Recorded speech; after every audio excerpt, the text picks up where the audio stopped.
Bismillahirrahmanirrahim. Shadaqallahul azim.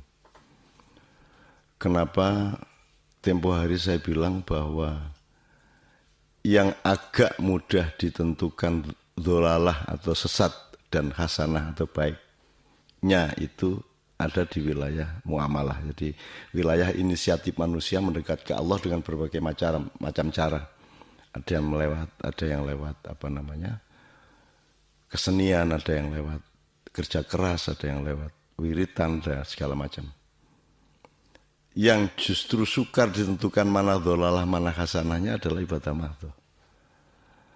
Kenapa saya bilang begitu? Karena kalau mau ekstrim aja deh.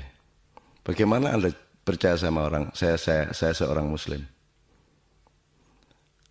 Apa karena Anda lihat saya Jumatan? Anda lihat saya puasa Ramadan?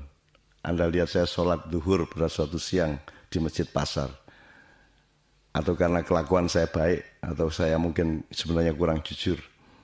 Bagaimana Anda tahu bahwa saya benar-benar muslim? Bagaimana kalau kelakuan baik dan sopan santun saya itu di baliknya ada pamrih untuk ngakali Anda? Jadi Anda tidak bisa tuduh saya muslim. Kalau Anda menjumpai saya sholat dan kelihatannya sujudnya lama, bahkan wiritannya sangat lama, apa Anda bisa mendengar bunyi wiritan saya? Apa Anda bisa mengetahui apa niat saya sebenarnya kepada Allah? Apa saya sholat itu benar-benar untuk Allah atau untuk pencitraan saya? Jadi di dalam ibadah mahdhah itu sangat sukar ditentukan. Kita itu sesat atau tidak. Tidak bisa kita bilang bahwa orang yang Jumatan pasti tidak sesat. Apalagi kalau sekedar status sosial. Tidak bisa disebut bahwa kalau seseorang disebut ulama atau kiai atau ustadz atau gus itu pasti orang yang tidak sesat. Karena sifat sesat dan tidak sesatnya sangat lembut dan sangat kualitatif dan sangat tersembunyi. Jadi di balik gebyar Islam di mana-mana, apa suara azan, apa suara khutbah, apa orang sholat beramai-ramai di alun-alun, sebenarnya potensial untuk terdapat kesesatan-kesesatan yang tersembunyi, karena kesesatannya mungkin bisa terdapat pada niat yang tidak tepat kepada Allah. Gitu. Berdoa saja ada akhlaknya, kan gitu. Jadi kalau Anda dituduh kafir, itu lebih baik daripada Anda dituduh muslim.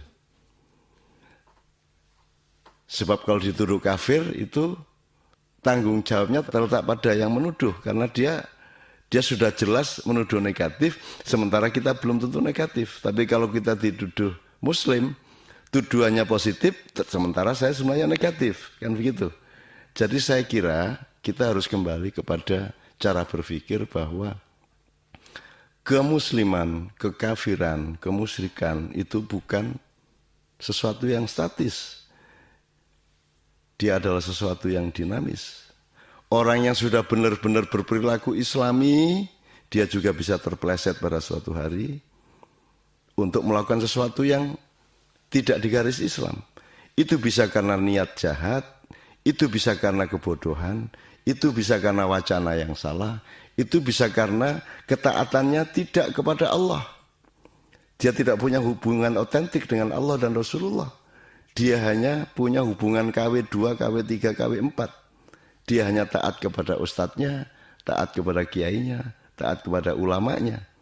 Dan ulamanya sebenarnya tidak bisa dijamin 100% dia bisa dianut. Karena keulamaan seseorang di samping output sosialnya sesungguhnya terletak juga pada proporsi niat di dalam hatinya yang merupakan sesuatu yang sangat rahasia dan tersembunyi. Oleh karena itu, sama sekali tidak bisa dijamin bahwa kalau saya bisa baca Al-Quran, bisa melakukan seperti orang qiraah dikit-dikit atau tartil, maka terus Anda menyimpulkan saya seorang muslim. Yang benar-benar mengetahui saya muslim atau bukan, kafir atau bukan adalah shadaqallahul azim. Kan begitu. Jadi bapak-bapak, ibu-ibu dan saudara-saudara semua, sebaiknya kita membekali diri kita satu sama lain dengan satu itikat baik, untuk memohon agar semuanya dibimbing oleh Allah. Yang benar ditingkatkan kebenarannya oleh Allah serta kebaikannya. Yang masih sesat diselamatkan dan dibimbing Allah untuk keluar dari kesesatannya.